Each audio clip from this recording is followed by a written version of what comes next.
স্বপ্ন দেখলাম আমার মুখ থেকে আমার রুইদাসকে যেন ছিনিয়ে নিয়ে যাচ্ছে।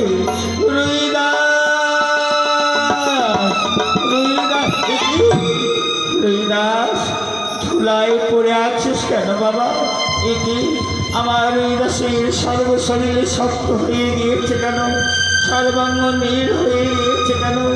রুইদাস কথা বলছে না কেন?